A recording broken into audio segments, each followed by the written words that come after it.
So Mars is a major faction in the Expanse. But I've always had a question about Mars and the way Mars is run in the show. Is Mars a dictatorship? I'm Colin, and this is Sci-Fi Deep Dive. So the Martian Congressional Republic is one of the three major factions in the Expanse. As its name would suggest, they have control over Mars as well as its moons. On top of that, they have a few installations scattered across the moons of Jupiter and Saturn. And we see a lot of Mars in the show, but it leaves one question. Is Mars a dictatorship? Remember, if you enjoyed this video, to head down below and hit that subscribe button.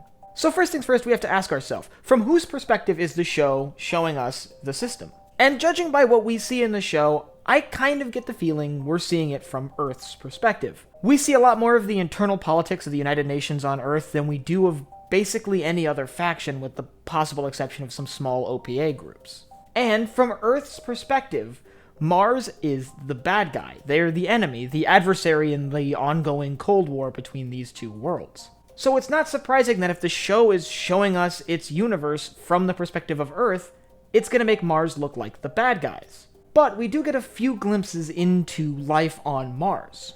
But before we look at that, let's take a look at the name of the country, the Martian Congressional Republic. First things first, congressional. This implies that there is a representative aspect to the Martian government. It's assumed that because the Congress is specifically named in the name of the country, that they hold a fairly significant role in the way it's run. However, this isn't expressly said in the show, or as far as I'm aware, in the books. And the second word is republic, which really can be added to any government that has some form of representative aspect to it, so that's also kind of meaningless in this case.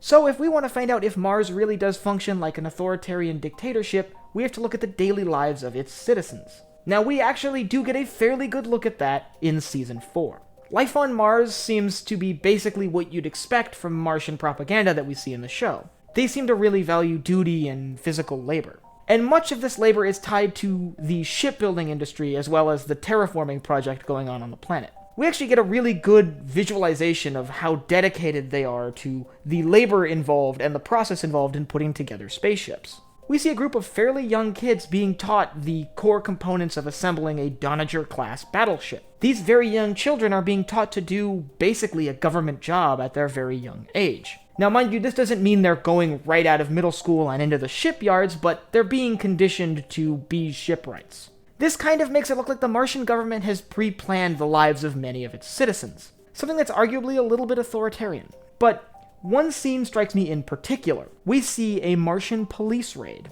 Without giving any spoilers, we can see that the cops can basically sound an alarm in an apartment complex. This alarm requires all citizens to come out of their apartment complex to be inspected by the police force. The police can then take a look at all of the people who reside in that apartment complex or are visiting that apartment complex, and arrest basically whomever they choose. We also don't see readings of anything like Miranda rights or anything along those lines. It should also be noted that we get one other good look at the Martian police force. We can see that the Martian police force is relatively corrupt. For example, one of the detectives we see during this arc is basically working for a smuggling ring.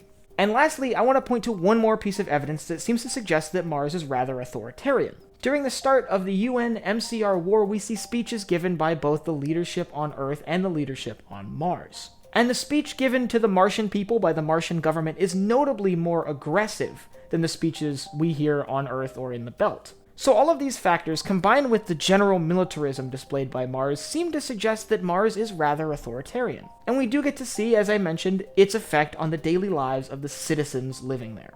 And I don't really know if this is what they had in mind when they declared their independence from Earth. If you want to learn more about how Mars broke off from Earth and its long road to independence, I'll leave a link up here to my video covering the process of Mars gaining its independence. And I want you to let me know down below what you think. Do you think Mars is a dictatorship, or am I kind of looking into it too much? And if you enjoyed this video, head down below, hit the like button, the subscribe button, and the bell icon so you get notified when I upload new videos. So for Sci-Fi Deep Dive, I'm Colin, and I will see you next time.